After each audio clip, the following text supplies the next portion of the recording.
The ink was still wet on the divorce papers when Brandon laughed, tossing a black Amex card onto the mahogany table. "Take it, Audrey. It's enough to rent a studio apartment in Queens for a month. Consider it severance pay for a wasted 2-year marriage." His mistress Jessica giggled from the corner, already mentally redecorating his penthouse. They thought Audrey was a broke orphan with nowhere to go. They thought she was trembling with fear. But they didn't see the man in the charcoal suit sitting silently in the back of the boardroom. They didn't know that the man was Harrison Caldwell, the owner of the very skyscraper they were sitting in, and Audrey's father. And they certainly didn't know that signing those papers just cost Brandon his entire future. The conference room at Halloway & Associates smelled of expensive leather stale coffee and the impending destruction of a marriage. It was located on the 45th floor of a skyscraper in Midtown Manhattan, offering a panoramic view of a gray, rainy New York City. Audrey sat on one side of the long, polished mahogany table. Her hands were folded neatly in her lap. She wore a simple beige cardigan that had seen better days and no jewelry, not even the wedding band she had taken off 3 days ago. Opposite her sat Brandon. He looked every inch the rising tech mogul he claimed to be. His suit was a custom navy blue cut from Italian wool. His watch was a Patek Philippe that cost more than most people's cars, and his smile was sharp enough to cut glass. "Let's make this simple, Audrey," Brandon said, sliding the thick stack of documents toward her. The paper made a dry, rasping sound against the wood. "I'm tired. You're tired. We both know this marriage was a miscalculation." "A miscalculation," Audrey repeated softly. Her voice was steady, though her eyes were fixed on the word dissolution, printed in bold at the top of the page. "Don't play the victim." Brandon sighed, leaning back in his ergonomic chair. "Look, when we met, you were waiting tables at Le Cuckoo. I thought I was rescuing you. I thought you'd be grateful to be the wife of the CEO of Nexus Stream. But let's be honest, you were never cut out for this world. You don't know how to dress for galas. You don't know how to talk to investors. You're just—" He waved his hand vaguely, searching for a polite word and failing to find one. "Boring," a voice chimed in from the corner of the room. Audrey didn't flinch. She knew Jessica was there. Jessica Brandon's executive assistant was currently perched on the windowsill, scrolling through her phone. She was 22, blonde, and wearing a dress that was entirely inappropriate for a legal proceeding. "She's just boring, Brandon," Jessica said, not looking up from her screen. "And she cooks weird food. Who makes pot roast for a VP of marketing? It's embarrassing." Brandon chuckled. "Right. The point is, Audrey, my company is about to go public. The IPO is next month. My lawyers and my PR team suggest that a clean break is better now than later. Single looks better than married to a nobody when I'm ringing the opening bell at the NYSE. Audrey looked up at him. "So that's it. 2 years of marriage, and I'm a liability to your stock price. It's business, Audrey. Don't make it emotional." Brandon tapped the papers. "Here's the deal. The prenup says you get nothing because you came in with nothing. But because I'm a generous guy—" He reached into his pocket and pulled out a black credit card. He tossed it onto the table. It spun and landed near her hand.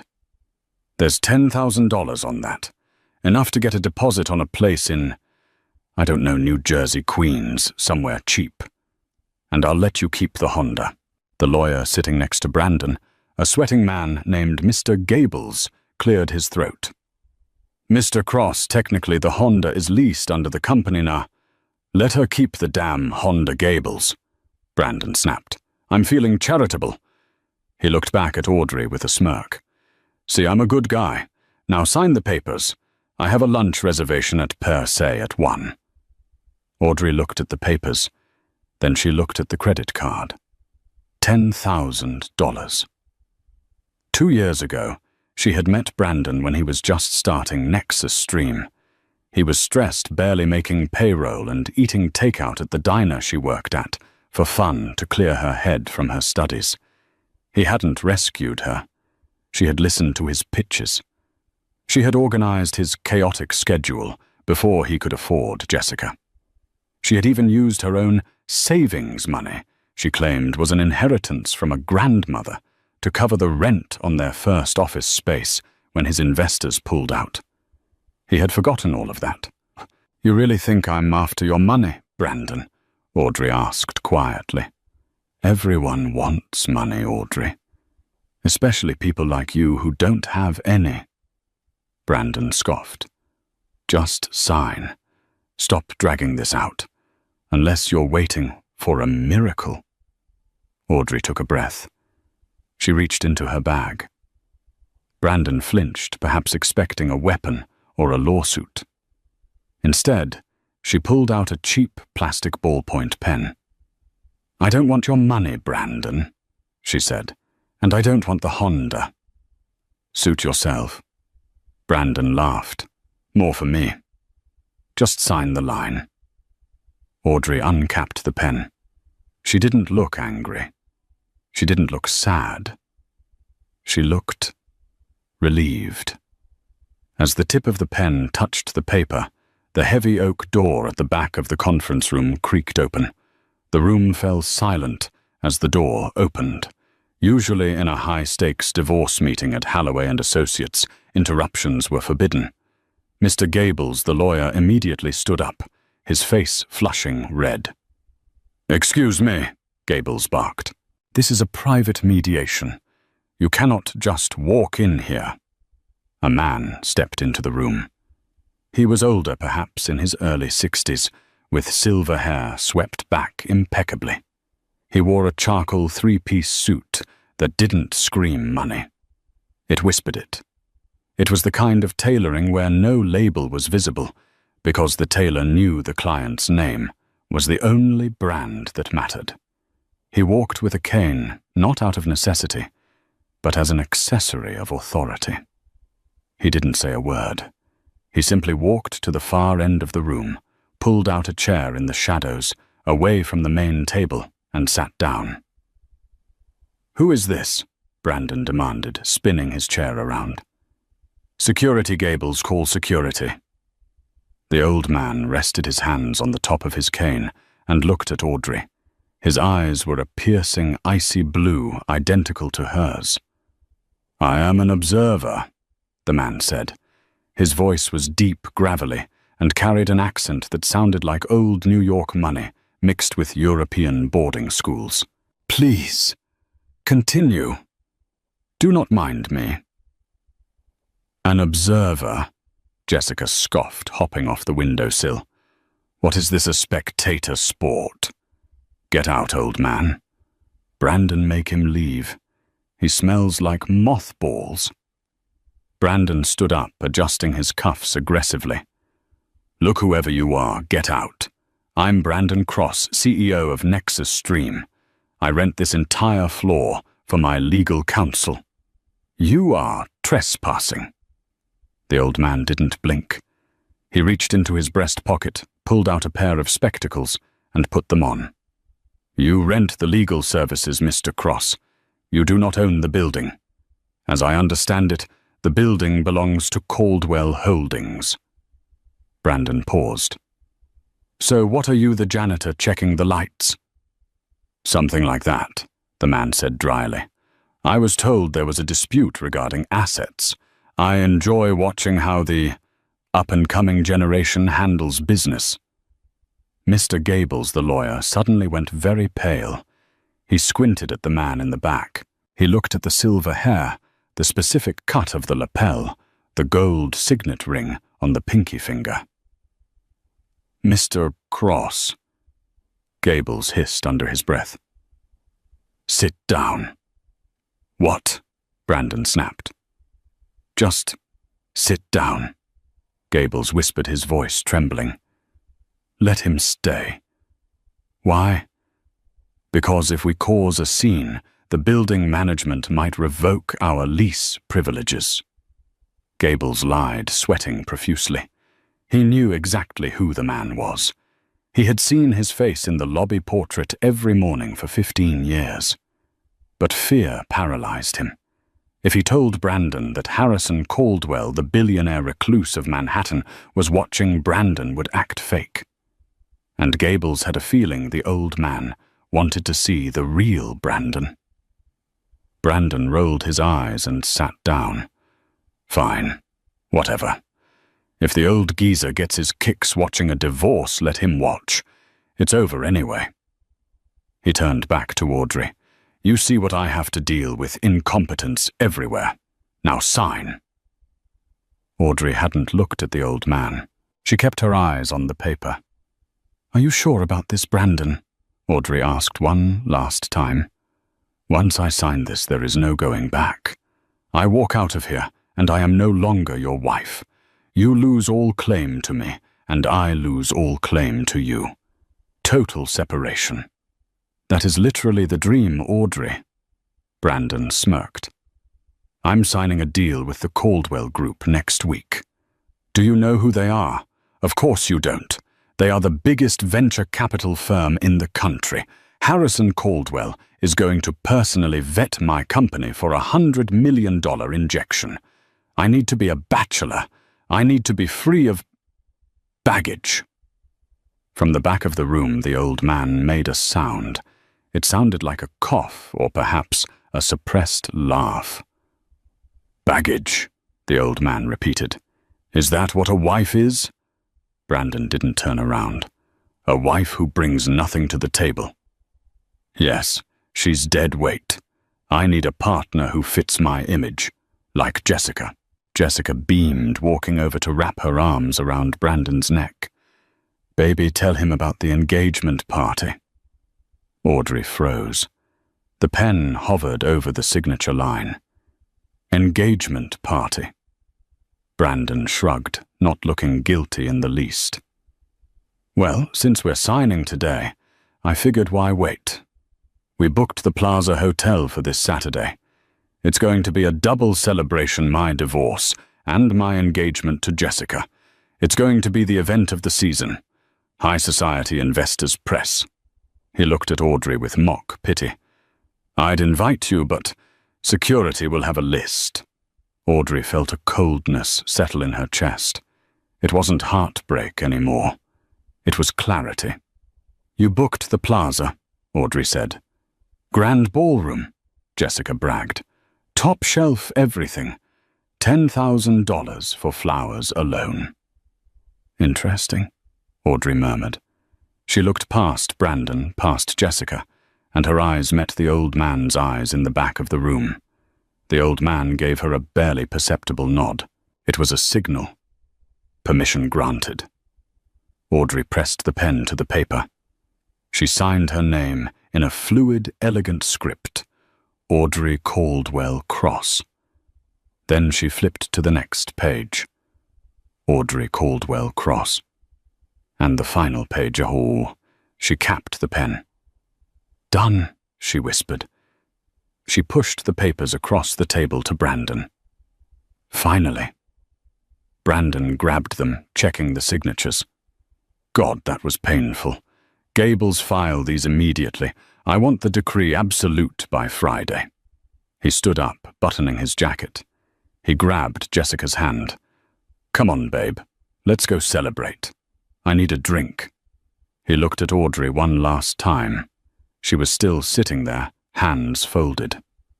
You can keep the pen, Brandon said magnanimously. And don't forget your trash credit card. He and Jessica turned to leave. They walked past the old man in the back. Brandon paused. Hey, old-timer. Show's over. You can go back to plunging toilets or whatever you do.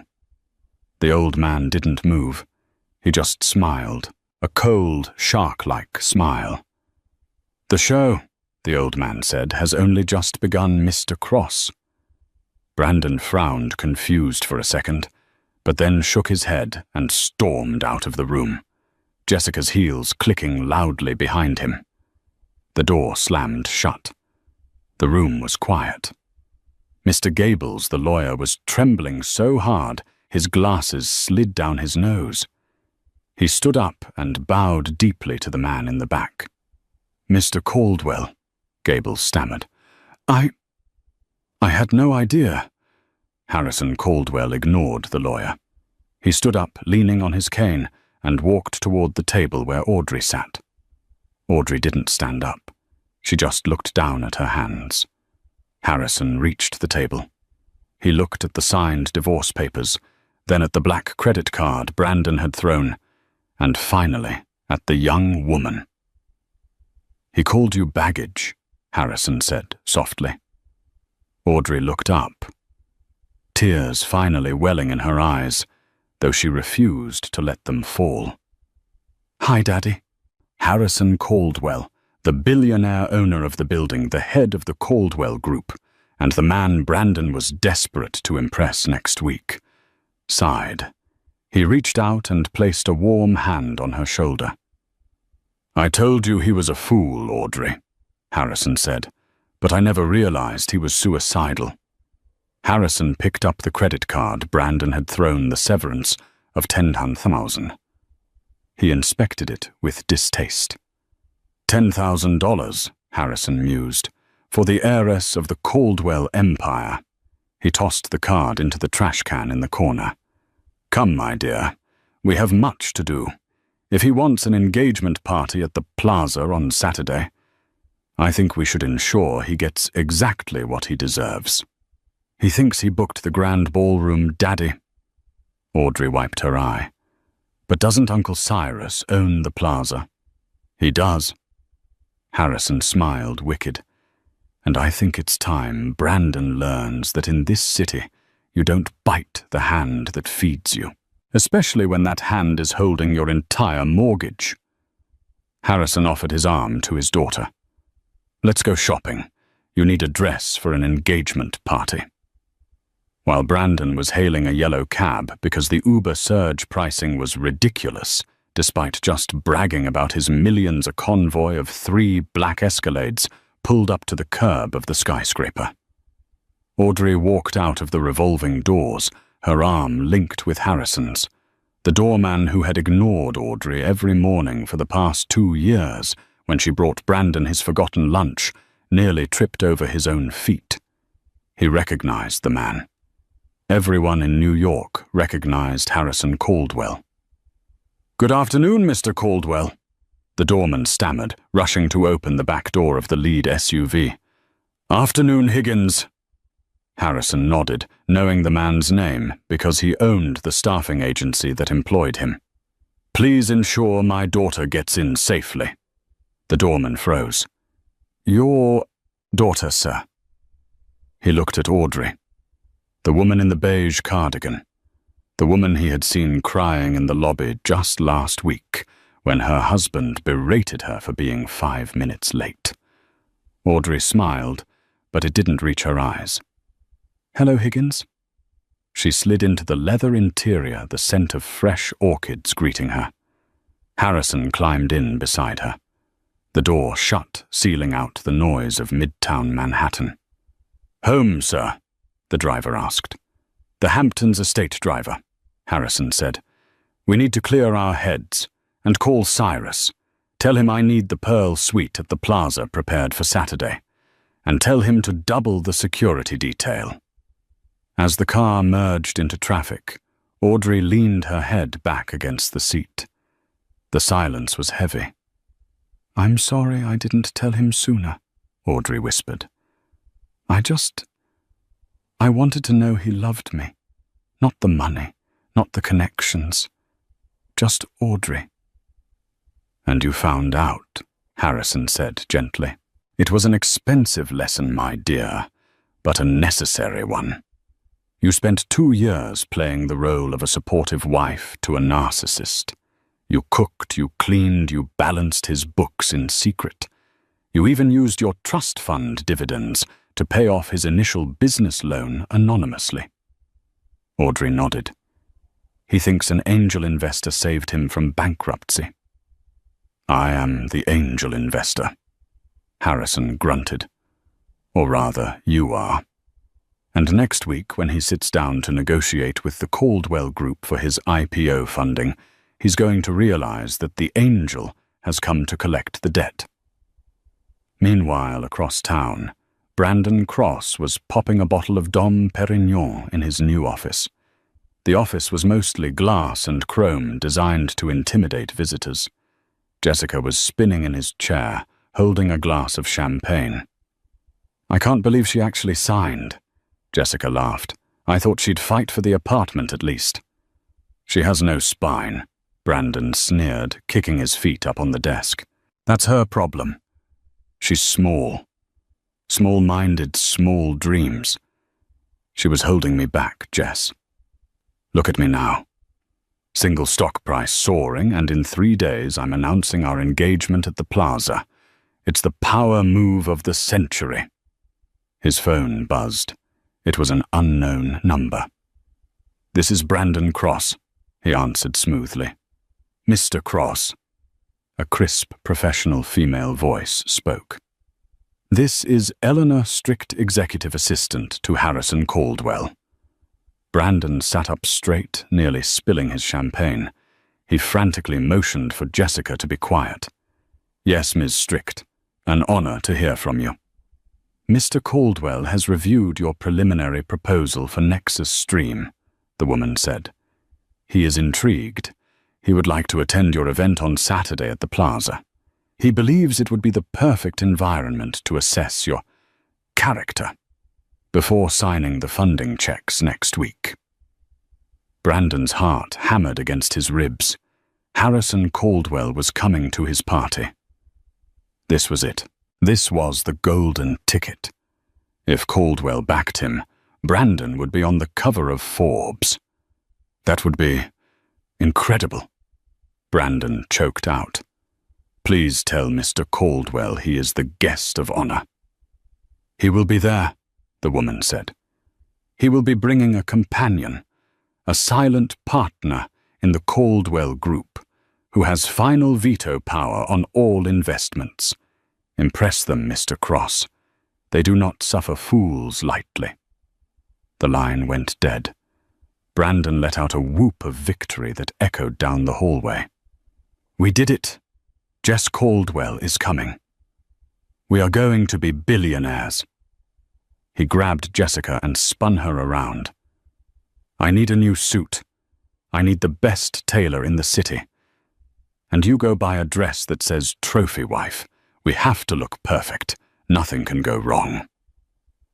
Back in the Hamptons, inside a sprawling oceanfront mansion that cost more than the GDP of a small country, Audrey was standing in front of a floor-to-ceiling mirror.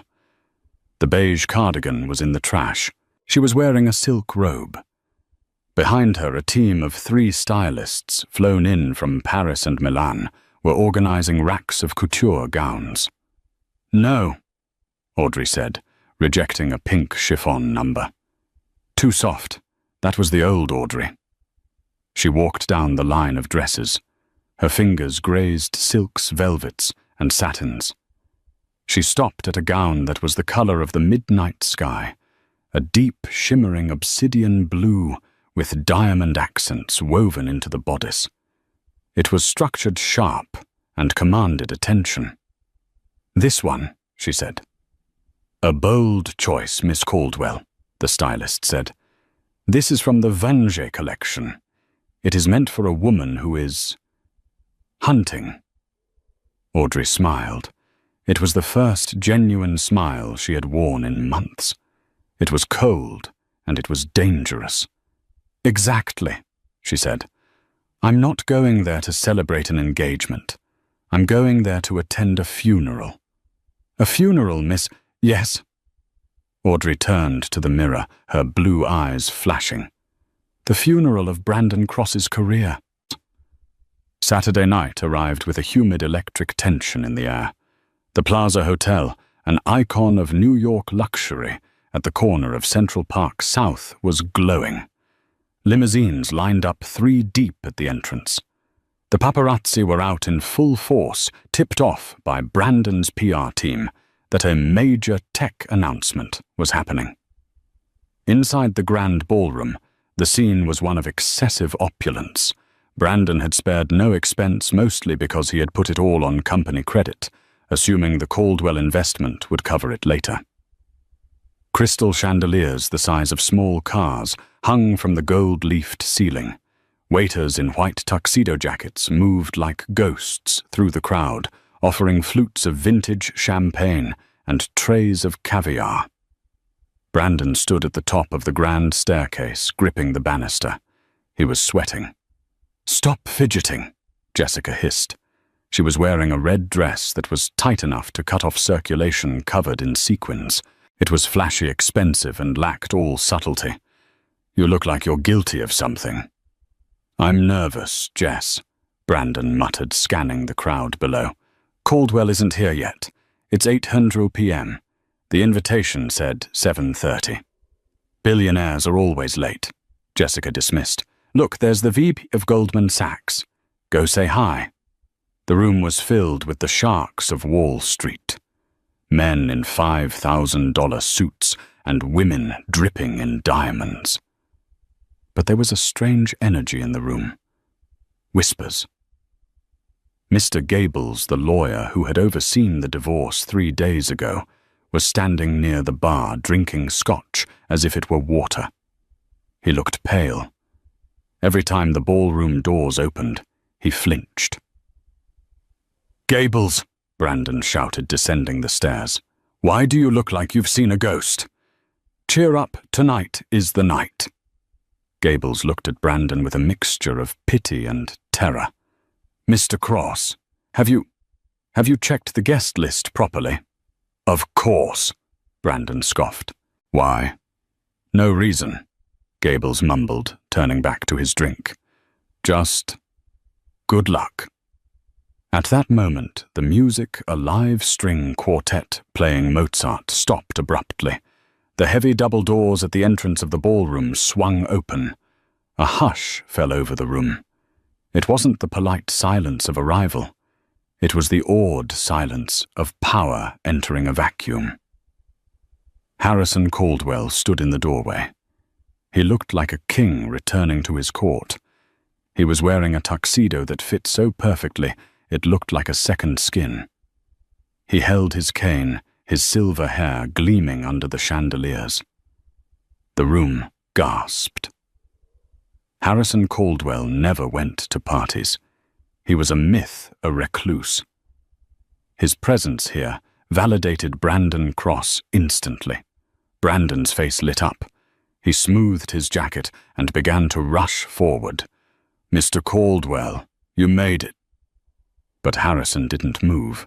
He stood there, waiting. He turned slightly and extended his hand back toward the hallway. "And," the announcer at the door boomed, his voice trembling slightly, "Ms. Audrey Caldwell." The name hung in the air for a second. Caldwell Brandon froze mid-step. He blinked. Audrey. No, it couldn't be. His Audrey was a nobody. Her last name was... Well, he actually couldn't remember her maiden name because he never cared to ask about her family. Then she stepped into the light. It was Audrey. But it wasn't the Audrey who wore beige cardigans and apologized for existing. This woman was a statue of vengeance carved from ice and diamonds. The midnight blue dress hugged her curves, the slit running up the leg revealing heels that looked sharp enough to kill.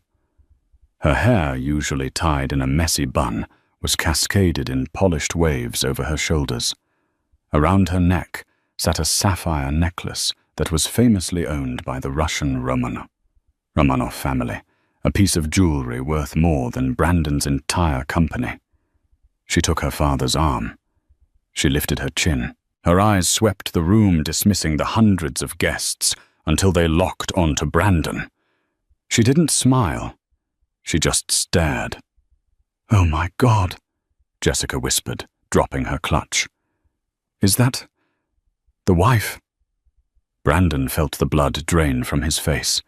His knees buckled slightly. No, that's impossible. She's broke. I gave her $10,000. The crowd parted like the Red Sea as Harrison and Audrey walked into the room.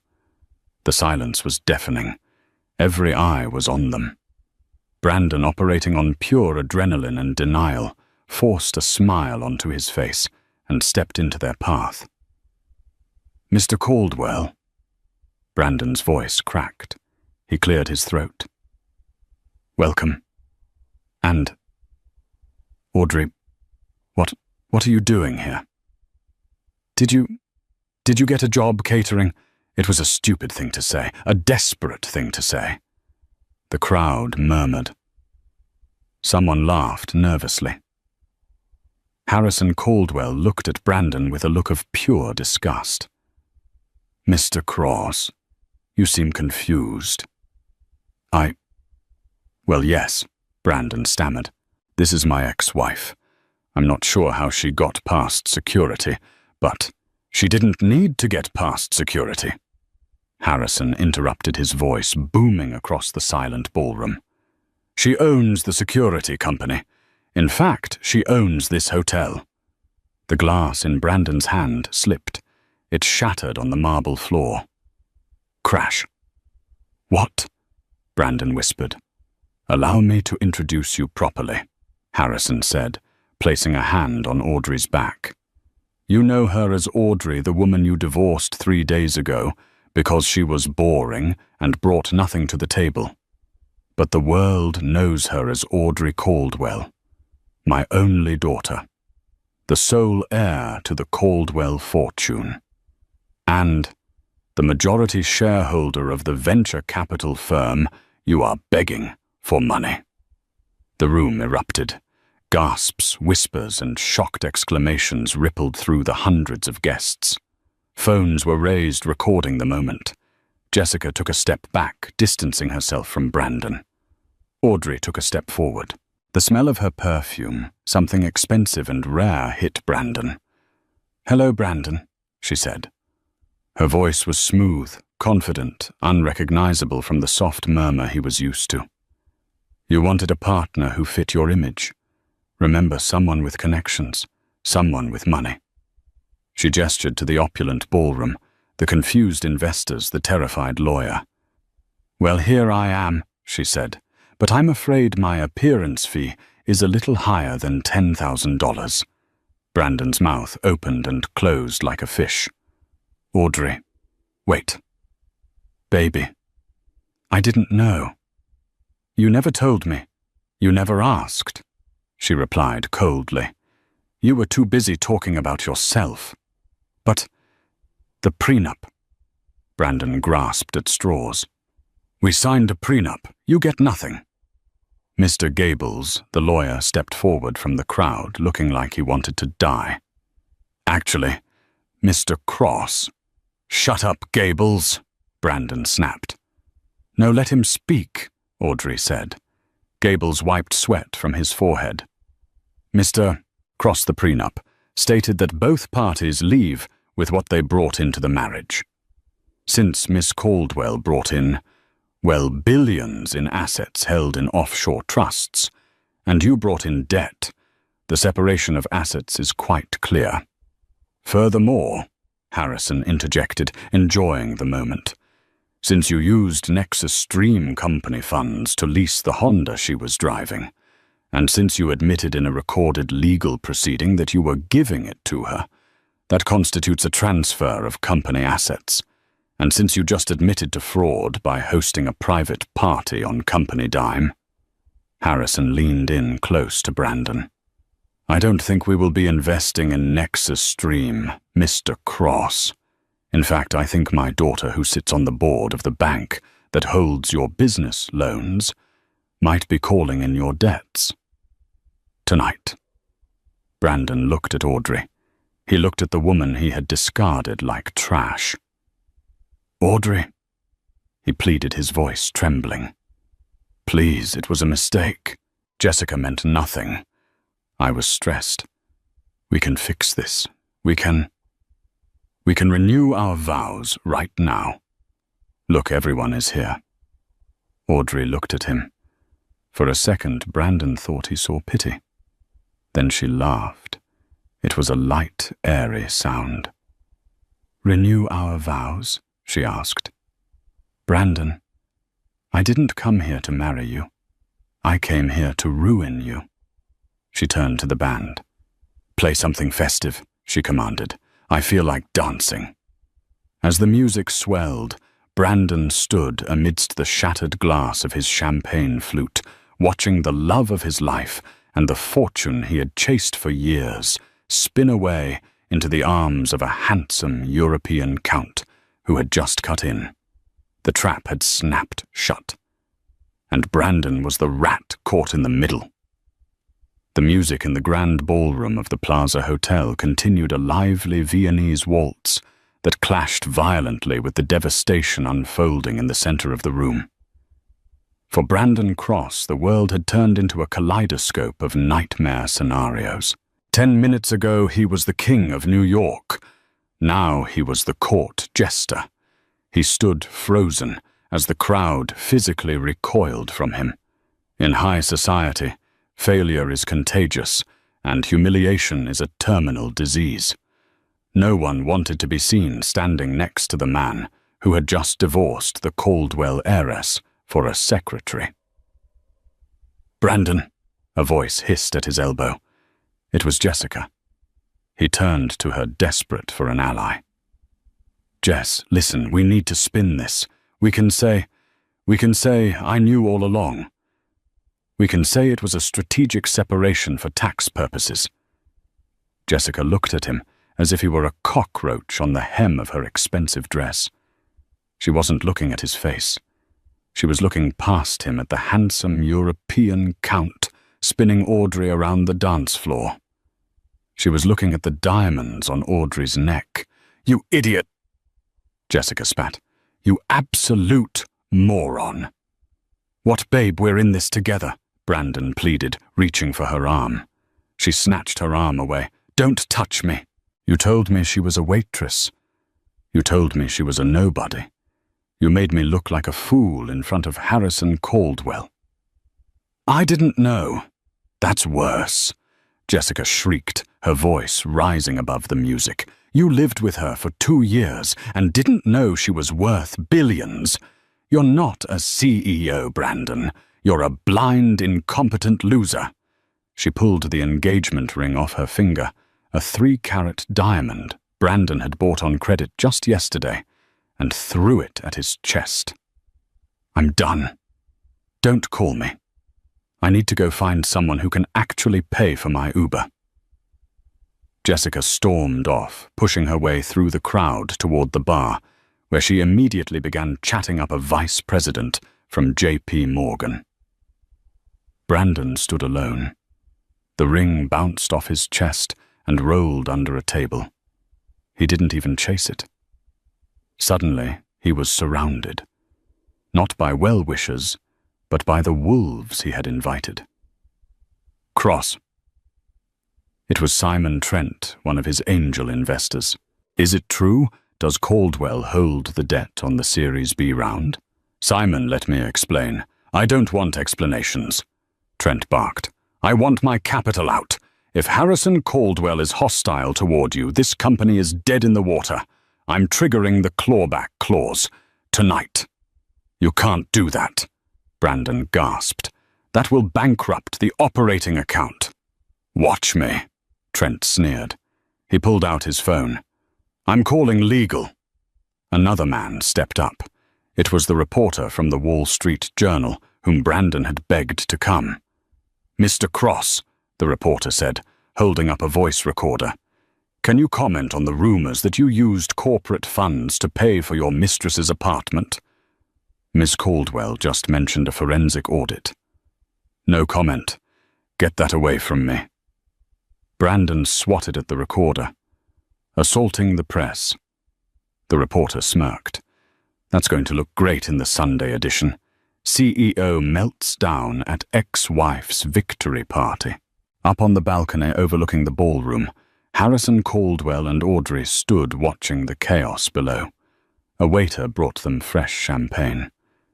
"It's barbaric," Harrison noted, taking a sip. "Watching them tear him apart." "He wanted the spotlight," Audrey said, her voice devoid of pity. "He wanted everyone to look at him. I just gave him what he asked for." She looked down at Brandon. He was sweating, shouting at an investor. His tie crooked his face purple with rage. He looked small. "Did you love him?" Harrison asked quietly. Audrey hesitated. She watched Brandon shove a waiter who tried to offer him water. "I loved who I thought he was," she said. "I loved the man who ate grilled cheese sandwiches with me at 2 a.m. and talked about changing the world with technology. But that man never existed. He was just an actor waiting for a bigger stage." "Well," Harrison turned away from the railing, "the curtain has fallen. Let's go, my dear. I believe the board of directors at the bank has an emergency meeting at 8 a.m. tomorrow to discuss the foreclosure of Nexus Stream." "Foreclosure?" Audrey raised an eyebrow. "Oh, yes." Harrison smiled darkly. "He missed a payment 3 months ago. We let it slide because, well, he was family. We are no longer sliding." 3 weeks later. New York City was unforgiving in November. The wind whipped through the canyons of steel and glass, carrying a biting rain that soaked through cheap fabric instantly. Brandon Cross stood outside the towering glass headquarters of the Caldwell Group. He wasn't wearing his Italian wool suit that had been sold to a consignment shop. He was wearing a generic raincoat he'd bought at a drugstore. He looked 10 years older.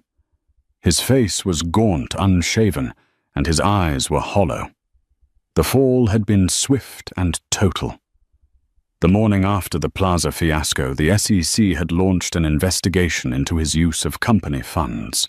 The board of Nexus Stream fired him before noon. By 2 p.m., the bank called in his personal loans. His penthouse was seized.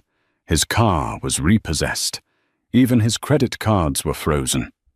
He was currently sleeping on his friend Mark's couch in Jersey City, but Mark had told him this morning that he had to leave by the weekend because it was bringing down the vibe.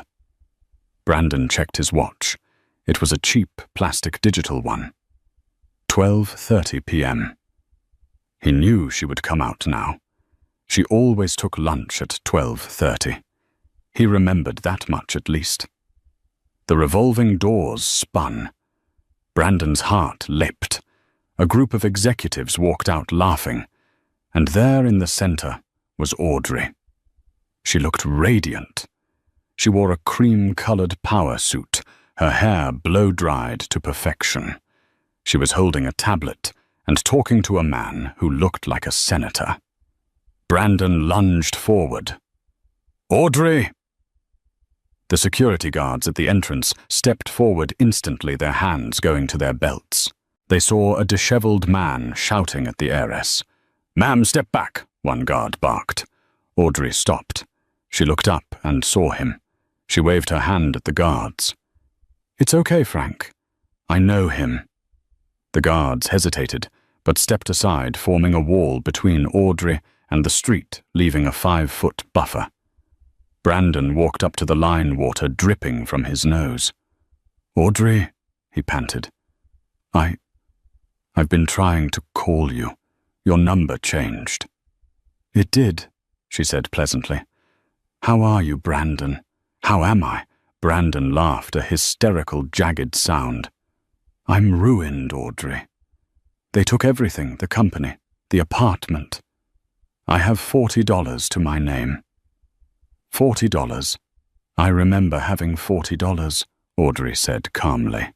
"When I was 19, living in a dorm, refusing to touch my father's money so I could learn what the real world felt like. It's character building, isn't it?" "Stop it," Brandon yelled, then lowered his voice as people on the street stared. "Look, I get it. You wanted to teach me a lesson. Lesson learned. Okay, I'm humbled. I'm sorry. I was an arrogant prick. But this is too much. You can't just destroy a man's life because of a bad breakup. I didn't destroy your life, Brandon, Audrey said. I just stopped subsidizing it. Subsidizing? Who do you think convinced the landlord to give you 3 extra months on the office rent when you started? Audrey asked. Me. I paid him cash from my grandmother's trust. Who do you think fixed your pitch deck before the Series A round me? I rewrote the entire financial model while you were sleeping. Brandon blinked. You did the model? Yes. And who do you think put a good word in with the tech crunch editors to get you that first article? Audrey stepped closer, her eyes hard. I was never just a waitress, Brandon. I was your partner. I was the engine, keeping your rusty little car running. You just never bothered to look under the hood. Brandon slumped. The rain was cold, but the truth was colder. He realized with a sickening jolt that she was right. Every time he had a stroke of luck in the last 2 years, Audrey had been there in the background, smiling, handing him coffee, saying, "It will work out." He had mistaken her competence for invisibility. "I need help, Audrey," Brandon whispered, his pride finally shattering completely. "I have nowhere to go. No one will hire me. My name is poison in this city. Please, just a loan or a job. I'll sweep the floors. Anything." Audrey looked at him. She looked at the man who had thrown a credit card at her and told her to move to Queens. She opened her purse. Brandon held his breath. Was she going to give him a check? A key to an apartment? She pulled out a business card. It was plain white with a phone number on it. "This is the number for a recruitment agency in Ohio," she said, handing it to him. "They specialize in entry-level sales positions. It's honest work. You get a base salary and commission. Rent is cheap in Ohio." Brandon stared at the card. Ohio entry-level sales. "It's a fresh start, Brandon," she said, her voice softening just a fraction. "New York isn't for you. You got lost here. Maybe somewhere else where no one knows you. You can learn to be a person again, instead of a CEO." She turned to go. "Audrey," he called out one last time. She stopped but didn't turn around. "Did you ever love me?" he asked. "Or was I just a project?" Audrey looked at her reflection in the glass door of the building she would one day inherit. "I loved you enough to hide who I was, so you could feel big," she said. "But I love myself enough to stop shrinking." She walked through the revolving doors and vanished into the warmth of the lobby. Brandon stood alone in the rain. He looked down at the business card. Midwest Auto Sales and Solutions. He looked up at the skyscraper disappearing into the mist. He realized then that the distance between him and Audrey wasn't just glass and security guards. It was a universe. He put the card in his pocket, turned his collar up against the wind, and began the long walk to the bus station.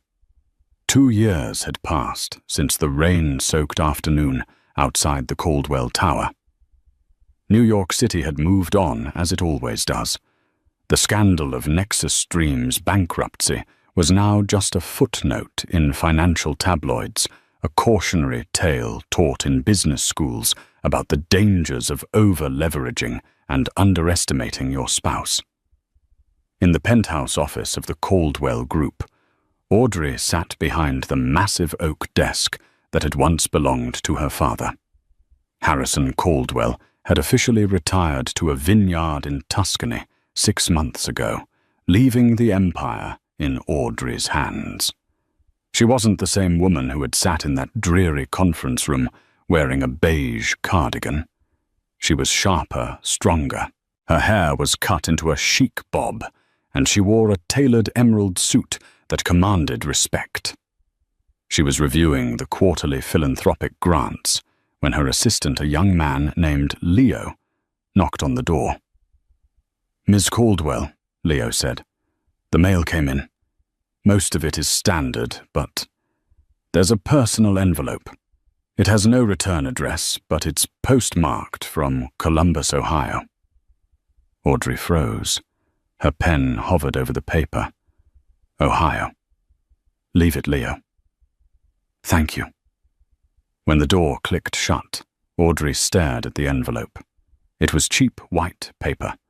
The handwriting was familiar, not the jagged, rushed scrawl of an arrogant CEO, but a neater, more deliberate script. She picked up her silver letter opener and sliced the envelope. Inside there was no letter, no long apology, no excuses. There was only a cashier's check. "Pay to the order of Audrey Caldwell. Amount $10,000. Audrey stared at the number. $10,000. It was the exact amount Brandon had thrown at her on the mahogany table during their divorce. The severance pay. She turned the check over. On the back, in small blue ink, was a short note for the Honda. And the lesson. B. Audrey let out a breath she didn't know she was holding. She leaned back in her chair, closing her eyes, and for a moment the skyscrapers of New York faded away, replaced by the image of a snowy car lot in the Midwest. 500 miles away in the gray outskirts of Columbus, Ohio, the wind was howling. Brandon Cross blew warm air into his cupped hands and stomped the snow off his boots. He was wearing a thick parka with the logo Midwest Auto Sales embroidered on the chest. "Hey, Cross," his manager, a gruff man named Big Tony, yelled from the office. "You got a customer on the lot, looking at the used sedans." "On it, Tony," Brandon called back. He jogged out into the cold. He didn't walk with the swagger he used to have. His stride was purposeful, humble. He approached a young couple shivering by a row of cars. They looked terrified, clearly buying their first car together, likely worried about credit checks and down payments. "Afternoon, folks," Brandon said with a genuine smile, a smile that actually reached his eyes now. "Cold one today. You looking for something reliable that won't break the bank?" "Yeah," the young man said nervously. We don't have much. We just need to get to work." "I get it." Brandon nodded. "I know what it's like to start over. Let me show you this Civic over here. It's got low mileage and I can work with the financing guy to get you a rate that makes sense. We're not here to rob you." As he walked them towards the car, a flashy red convertible pulled into the dealership lot. It was out of place in the grey winter, loud, obnoxious, and expensive. The driver's door opened, and a woman stepped out. She was wearing a fur coat that looked cheap and fake, and heels that were sinking into the slush. It was Jessica. Brandon stopped in his tracks. He hadn't seen her in 2 years, not since she threw the ring at his chest at the plaza. She looked older, harder. Her makeup was too heavy trying to cover the lines of stress. She spotted him and smirked, walking over. "Well, well," she laughed, looking at his parka. "Look at you, the great Brandon Cross, selling used cars in flyover country." Brandon excused himself from the young couple. "Give me one moment, folks," and walked over to her. He didn't feel the old anger. He just felt pity. "Hello, Jessica. What are you doing in Ohio?" "Visiting family," she lied smoothly. "Thought I'd look you up. Heard you were here." She looked him up and down, licking her lips. "You know, Brandon, New York is boring, and I broke up with that banker. He was cheap. Maybe we could grab a drink?" "For old time's sake, I bet you're lonely out here." She stepped close, her hand reaching for his zipper. "We were good together, Brandon. We were a power couple. Maybe we can figure a way out of here. Together." Brandon looked at her hand. He remembered how easily she had turned on him when the money vanished. He remembered the humiliation. He gently took her hand and removed it from his coat. "I'm not lonely, Jessica," Brandon said softly. He turned and pointed toward the dealership's glass window. Inside, sitting at the reception desk, was a woman. She wasn't a model. She wasn't rich. She was the receptionist, Sarah. She had brown hair, a kind smile, and she was currently knitting a scarf. She looked up, saw Brandon, and waved happily. Brandon waved back. "I have everything I need right here," Brandon said to Jessica. "And I have customers waiting. People who need help, not a performance." "You're pathetic," Jessica sneered, her ego bruised. "You're a nobody." "Maybe." Brandon shrugged. "But at least I sleep at night." He turned his back on her and walked back to the young couple by the Civic. "Sorry about that," Brandon told them. "Just a ghost. Now let me show you the trunk space on this beauty." As he explained the warranty, he felt a lightness in his chest he hadn't felt in years. He had sent the check that morning. It had taken him 2 years of saving every commission, eating ramen, and living in a studio apartment to scrape together $10,000. He was broke again, but his debt was paid. Back in New York, Audrey picked up the phone. "Finance department," she said. "Yes, Ms. Caldwell. I'm sending down a check for $10,000. Deposit it into the Second Chance Scholarship Fund." "Of course. Should we list the donor name?" Audrey looked at the check one last time before dropping it into the outbox.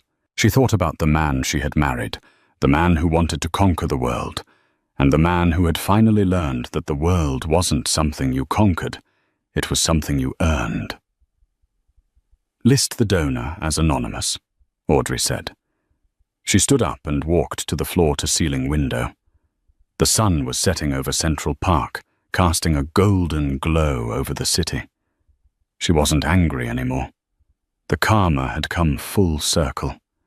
He had lost the millions he didn't deserve, but perhaps in the snow of Ohio he had found the soul he had lost. Audrey smiled, touched the cool glass, and whispered to the city below. "We're even, Brandon. We're finally even." She turned off the lights in her office and walked out the door, ready to meet her father for dinner. She walked with her head high, not because of her billions, but because she knew exactly who she was. And this time, no one would ever underestimate her again. And that is the story of how a $10,000 severance check cost a man an empire, but maybe, just maybe, bought him back his humanity. It's a brutal reminder that in life you never truly know who is watching from the back of the room. Brandon thought he was signing divorce papers with a powerless woman, but he was really signing his own resignation from the high life. What do you think? Did Audrey go too far with her revenge at the plaza, or did Brandon get exactly what he deserved? And do you think Brandon's repayment of the $10,000 earns him forgiveness? I'd love to hear your thoughts in the comments below. I read every single one. If you enjoyed this story of karma, betrayal, and redemption, please smash that like button, share this video with a friend who loves a good drama, and subscribe to the channel with notifications on so you never miss a new story. Thanks for listening.